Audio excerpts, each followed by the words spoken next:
Welcome to the Miscarriage Hope Desk Podcast, where we help women struggling with recurrent pregnancy loss by sharing stories of hope and interviews with experts in the field of fertility and miscarriage.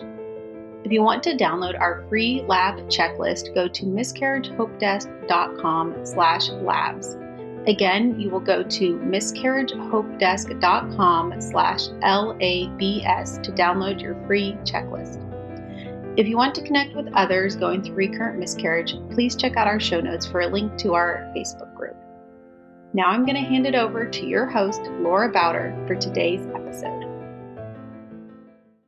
Welcome back to the Miscarriage Hope Desk Podcast. Today I have Dr. Aumatma with me. She's a naturopathic doctor. She's board certified in naturopathic endocrinology, and she is also a specialist in fertility. Dr. Aumatma, thank you so much for being here today. I am very happy to be here. Thank you for having me.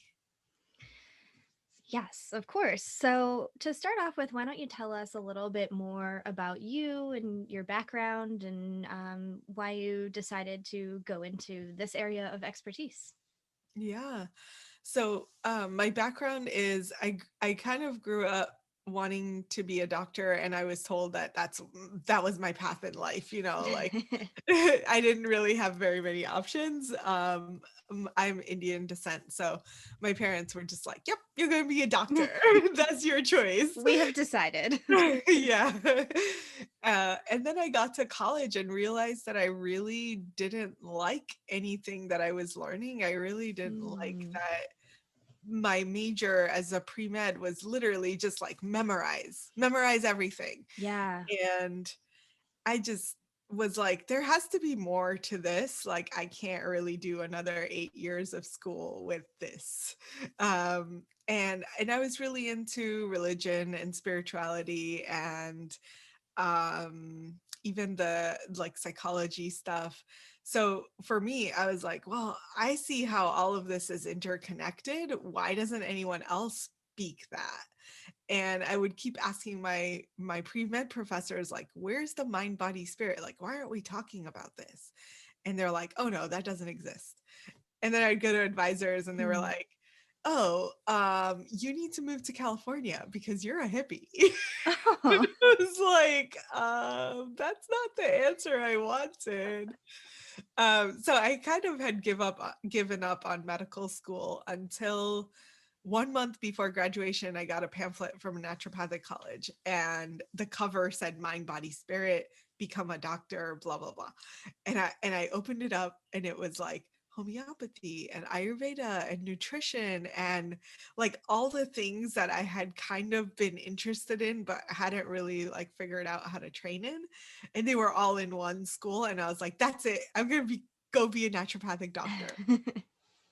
So that led me to naturopathic school, and then finally, like I had been already practicing for five or so years, and my partner that I was with at the time, I was actually married to the wrong person, because I woke up with him being like, hey, are we gonna have babies? And I was like, oh shit, yes, I want to have a kid, but not with you. Oh no. And like, I don't know why it hadn't even occurred to me, because I was relatively young when we got married, and I was like not choosing the right way necessarily. And I was like, there's no way I want to have kids with you, but I'm running out of time. Like, this clock is ticking. So I had a wake up moment on my, I think it was my 32nd birthday. I woke up and I was like, our relationship is over. Like, I do not want to have children with you.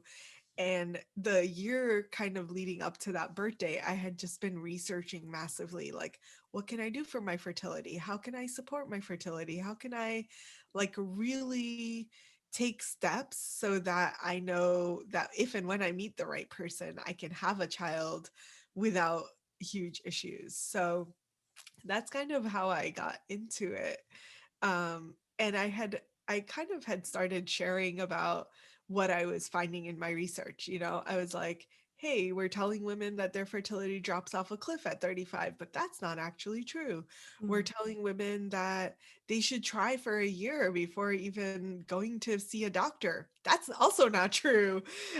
So just like the things that I had been researching and like putting the pieces together, and I really wanted to help support other women in this, and just with the education side. And women started calling me up and like, hey, can I come work with you? And I'm like, no, that's not an option. Like, I don't necessarily do fertility. But I just kind of like, people just kind of kept demanding it, and they were like, no, I want you as my doctor. And I tried to refer them to other people, and they were just like, no, that's not happening. So that was the journey into fertility. And then like the miscarriage stuff, which becomes my subspecialty, because I not only I've had a lot of patients with recurrent pregnancy loss, and a lot of them were coming because they were like, hey, my doctor just thinks that I should just keep trying and keep going, and I've already had 2 miscarriages, or I've had 3 miscarriages, and I don't know if I can go through that again. So I started putting the pieces together on the back end of what might be going on under the surface. And it's not like I'm really mindful to like walk that line of, there could be something going on under the surface, but that doesn't mean you did anything wrong. You know, like you can empower yourself without feeling like, oh, I screwed up, or I did something that caused this miscarriage. So I'm always mindful of like, when we're having these conversations, to remind women like, you didn't do anything wrong, you didn't miss anything, it wasn't your fault, it wasn't anyone's fault, but there's still steps that you can take to make sure that it doesn't happen again. So now we've had one woman who's had a previous loss, who had another loss after working with us, but that's one out of hundreds of women that we've supported who have had previous losses and went on to have healthy babies. Some went on to have 2 healthy babies after their loss. So I really do believe in the power that we have of, hey, we may not know everything. And sure, there might be genetics at play. But if we put those things aside and just look at what else is going on under the surface, and can we discover those things and help to heal those things, then maybe we set you up for a different outcome. And ideally, that outcome is a healthy baby. So it's been really tremendous to work with so many of these women, and really like the trauma of a loss. And it breaks my heart. Like every time I hear a woman's story, and I'm like, oh my God, I can't believe you went through this. And then it's just sad on our profession, like on the medical side of like, hey, you went through this once, and I wish we had met sooner, because you shouldn't have had to go through it 2 other times before finding me. So yeah, that's what I'm really passionate about, that. And that's kind of how I connected with Miscarriage Hope Desk. Like, amazing. And the work that you all do is really amazing, because we do need more conversations about this. We need to be out there more, just helping to kind of break down some of the preconceived misconceptions about what's happening. Yes. Well, and I think you're exactly right. Like there are definitely those kind of standard medical lines that we get, right? Like try for a year. You need to have 2 or 3 miscarriages before we will look into a possible medical cause for something. So maybe you could share a little bit about like, what are some of those underlying things that you would look for that we may be missing in more of the standard medical care? Yeah. So I think there are some common themes that show up a lot. in for the woman's side. So there is a man side to this too. Of So course. on the woman's side, it's thyroid, adrenals, really like methylation or epigenetics, that kind of thing.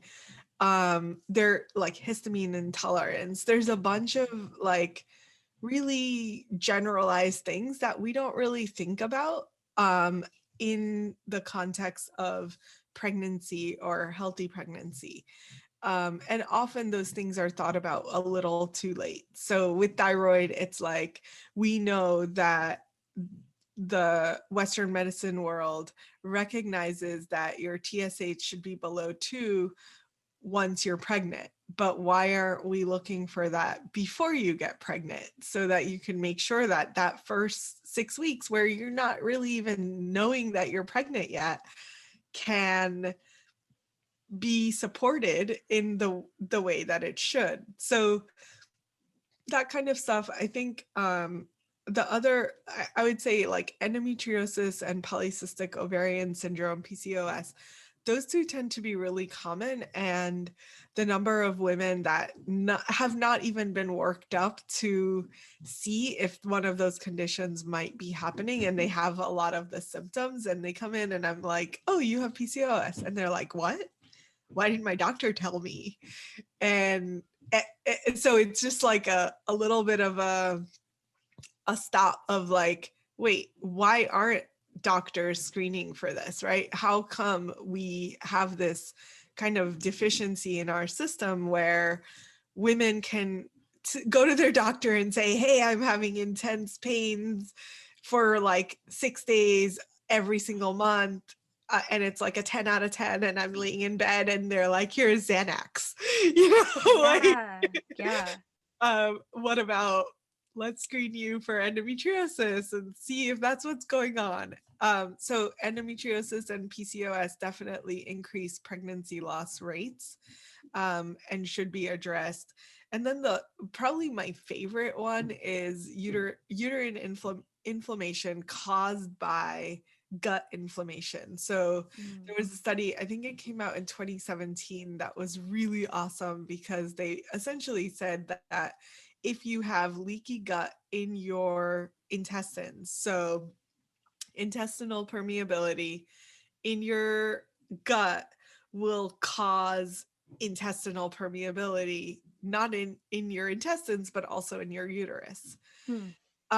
So this like inflammation, the low level inflammation that's happening in the background, is something that we could really make a huge difference with just from diet and lifestyle shifts. So those tend to be all of the women's side things. Some of them cross over to the man, but with men, the two things that I have repeatedly seen as a pattern in almost, I'd say like 90% of the couples that I've seen, yes, the woman has something going on, but the guy also either has elevated hemoglobin A1C levels or hyperhomocysteine, which are both in research linked to recurrent pregnancy loss. And there's a little bit of missing information. Most of the time guys have not been tested. At this point I can pretty much like listen to their diet and look at them and be like, yeah, you probably have metabolic syndrome, you have high hemoglobin A1Cs, you're probably walking towards diabetes, and we should test and make sure. And like majority of the time it's true. They have high blood sugar levels consistently, which are probably, this is my suspicion, they're probably impacting the sperm in some way, but it's not visible on a semen analysis. So their semen analysis often is amazing. And a lot of times the doctors will say, oh, your sperm look amazing, you don't need to do anything. And I'm like, okay, great, but did we test anything else? Do we know what else is happening in their bodies? And often when they have hyperhomocystinemia or high hemoglobin A1C levels, they they're just producing the type of sperm that is not supporting a good healthy embryo from the beginning. So that's my suspicion. I think we're going to see more and more research coming out with this, but like the pattern that I've seen in clinic is so obvious. It's just like it keeps repeating, you know? And when something keeps repeating like that, that's usually a sign for me to be like, oh, got to pay attention to that. Got to make Right. sure we're screening everybody because we don't want to take that chance. So, really like going to the extent of making sure that men are just as much part of the equation of a good healthy pregnancy from the beginning rather than oh, your sperm look good, you can go off and do whatever you want and Yeah. drink alcohol and smoke marijuana and do all the things, and sure, your sperm are great, so we don't really care. Versus like, no, if your partner is doing all of this and she's going to be carrying the child for 9 months, you also need to be part of the equation and like be proactive about taking care of yourself as well as optimizing your overall health so that we know that when you do get pregnant, that pregnancy is there to stick. Yeah, no, I think that's a really good point. And I think that that kind of um, like imbalance in responsibility, I think that just really plays into then women taking on a lot of that stress themselves and thinking like, oh, well, like you were saying, like I did something that caused this, or there's something wrong with me. And a lot of times no one is paying as close attention to their partner. And without a lot of in-depth testing, we don't really know what's going on, but it just seems like, women kind of take that on themselves without having all of that information. Yeah. Yeah. And I think that, like the medical world doesn't really make space for it to not be on the woman, right? Like, Yeah. even when sperm are horrendous, like I have seen guys with a morphology of like 3%, which is really poor. I've seen a reproductive endocrinologist say to them, oh, your sperm are great, you don't need to worry about it. And to me, like they come and see me and I'm like, this is great. Like I want to know what bad is if this is great, you know? Yeah. So it's really like it's unfortunate. And I feel like we have this whole culture centered around, oh, it's the woman, it's her responsibility, it's her problem.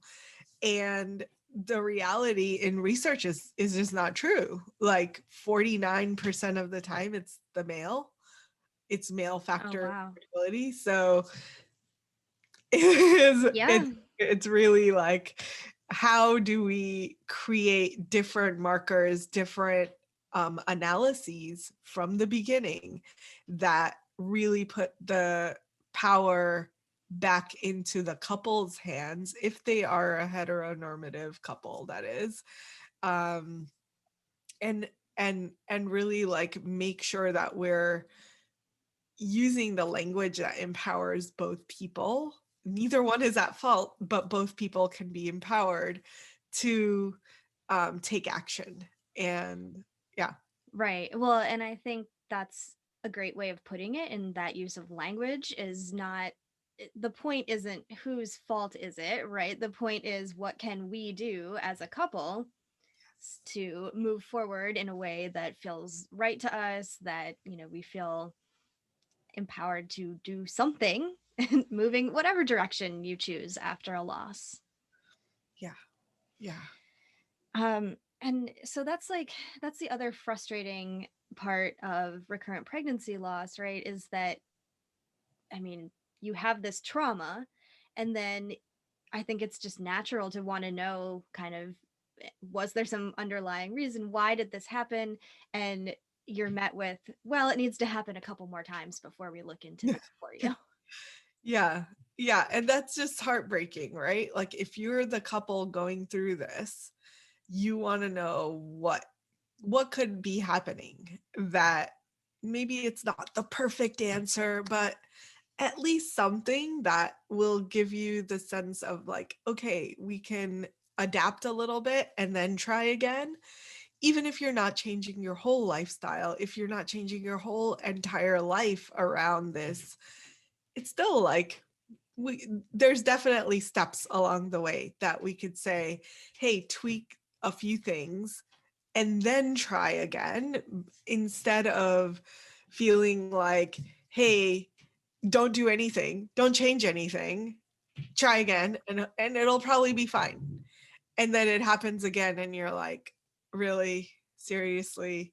And then to go back to the doctor and be told, oh, well, 2 is, yes, uncommon, but we really need you to have 3 before we're going to actually test and tell you more about what's going on. Yeah. And that is just like, that's where I'm like, oh gosh. Like, Well, I would imagine that that's where a lot of people that you work with are kind of like, look, like I am not signing up to go through this again. And I think that, I mean, that can really impact people's decisions in and of itself, right? People might just be like, no, I'm not, I don't want to put myself through that again. Like, I think sometimes it seems like if the medical professionals are saying, well, this is within the range of normal and we're just going to send you off and it'll probably be fine. It's really frustrating for people. And depending on the actual experience, I mean, I'm sure there are people that just say, I can't put my body through that again. I can't put our emotional health, our mental health through that anymore. yeah. Yeah. Either they're saying that, or what's sad is like they will sometimes take a break and think, oh, I'm just gonna like stop for a year or stop for a couple of years and then go back to it and maybe it'll be different. And unfortunately, it's like we know that things don't just magically change. You are going to need to take some steps always. I feel like it's always within our reach to optimize our life, diet, lifestyle, health, hormones. Like we have so much that we actually have control over.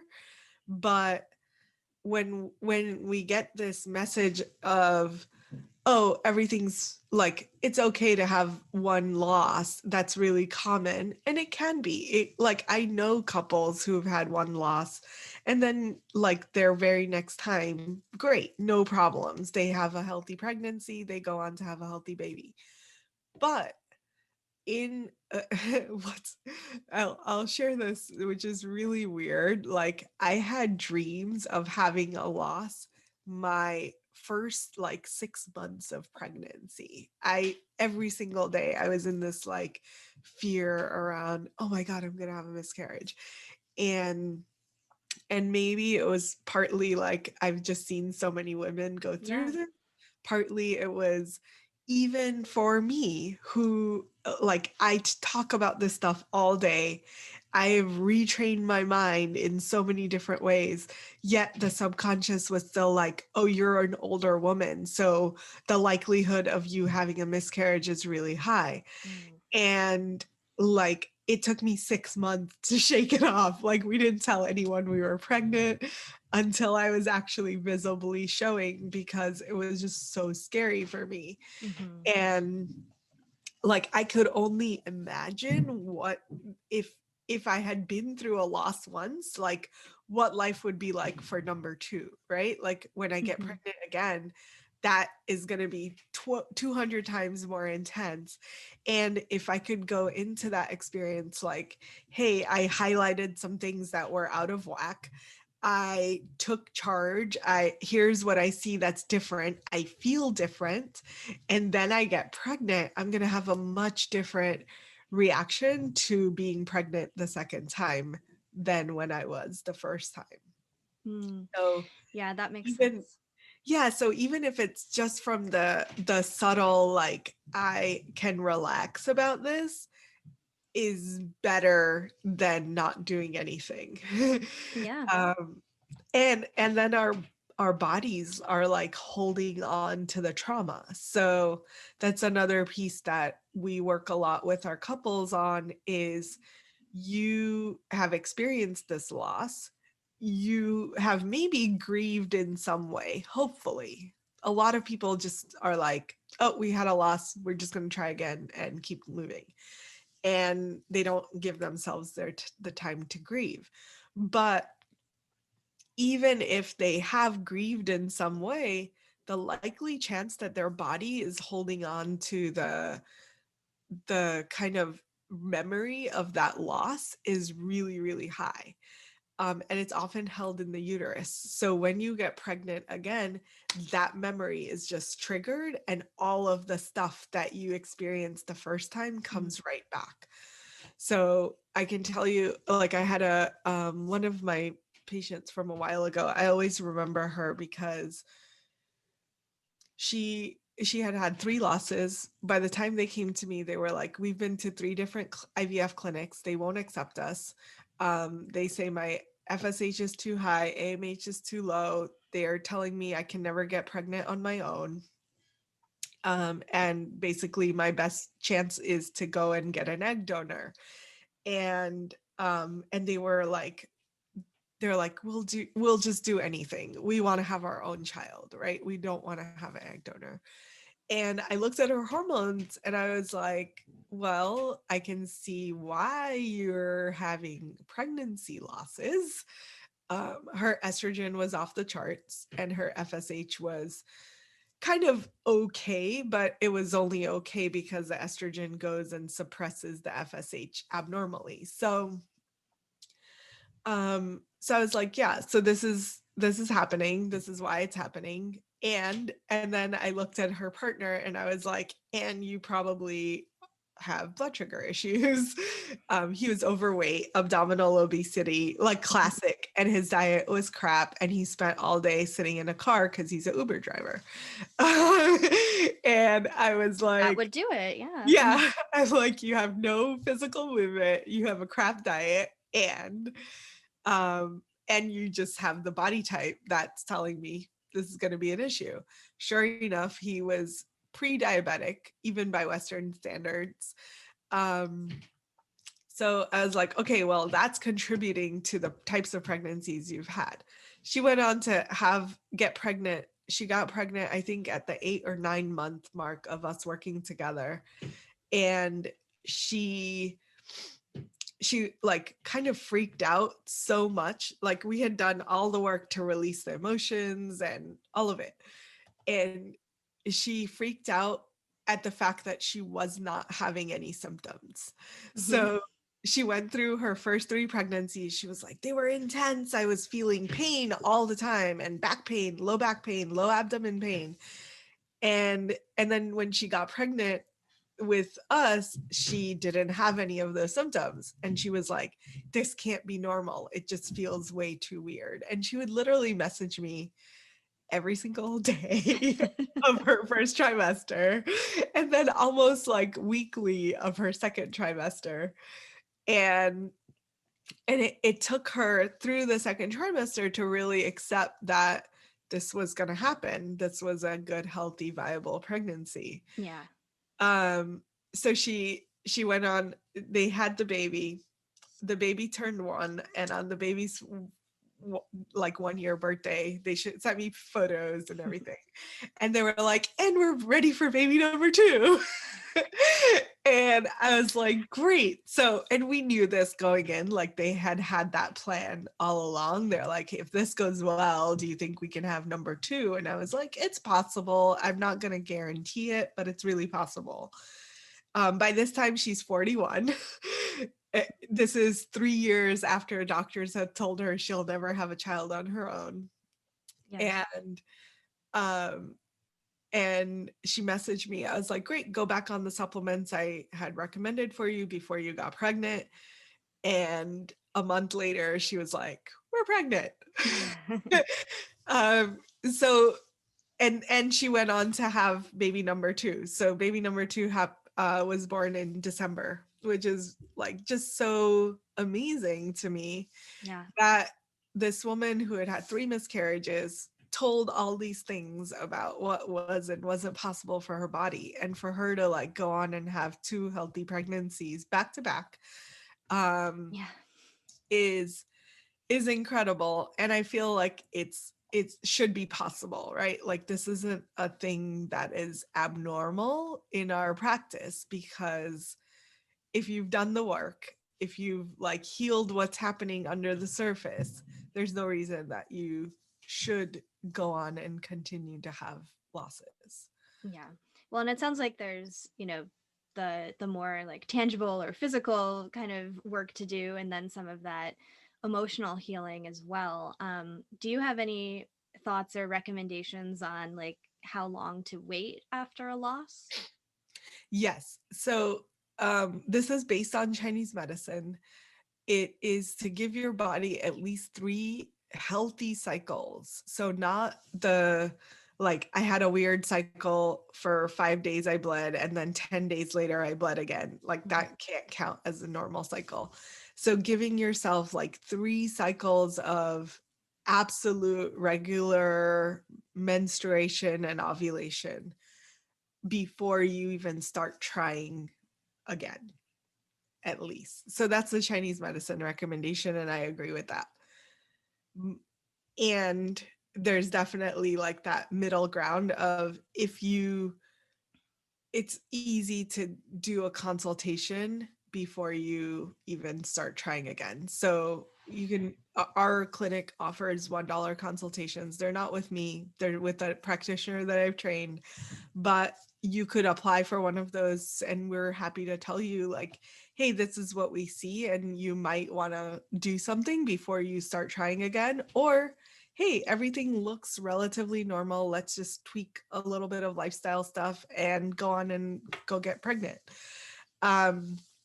So really figuring out if something is needed from the more holistic side. And we don't do the more like genetic line of testing that your Western doctor will do, but they won't do that till after 3 losses. So our goal is like, let's catch it as soon as you have a loss. If you've had a loss, let's do something about it. And there's almost always something you can do about it that is in your control.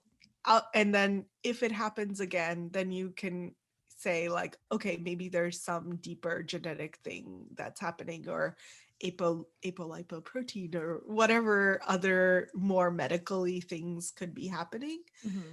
We can test for those later, but at least then going in like, hey, I've done all this work and I feel better. I know that my hormones are better. I've affirmed that in some way, and I can feel more confident at least going into the next pregnancy. Yeah. Yes, I think that makes a lot of sense. And is is somewhere else to turn when you hear all of the frustrating things from doctors saying, "Oh, just you're fine," or "Oh, go try again." Like, I feel like if a doctor tells you that and you're feeling in your gut like it is not fine, I am really nervous that this is going to happen again. Like, I'm glad that there are doctors like you who have other options. Yeah. Yeah. Thank you. So if people are listening to this episode and they're, feeling that way, or they're interested in what you have to say or what you do, how can they connect with you? The best way is we have our Instagram is like always open. You can DM me directly on Instagram, which is holistic_fertility_doctor. And our website is holisticfertilitycenter.com. And you can go there if you want to schedule or apply to get that $1 consultation. Great. So that will be linked in the show notes. And Dr. Aumatma, I just want to thank you so much for coming on and sharing your expertise with us today. Thanks so much for having me, Laura. It's great talking to you. Thank you for joining us today, and don't forget to check out our show notes for details on joining our Facebook group and for following along on Instagram. If you would like a free recurrent pregnancy loss lab checklist, go to miscarriagehopedesk.com/labs. Again, that's miscarriagehopedesk.com/LABS to get your free downloadable checklist. And for even more resources, visit the Miscarriage Hope Desk website, where we have stories of hope plus an entire library of evidence-based research articles related to fertility and miscarriage. If you enjoyed this episode, I would so appreciate it if you rate, reviewed, and subscribed to the Miscarriage Hope Desk podcast. Your ratings and reviews will help others to find us. I want to wrap up by saying that if you are going through a miscarriage, my heart goes out to you, and as difficult as your experience may be, I want you to know that you are not alone and that you will find a path forward.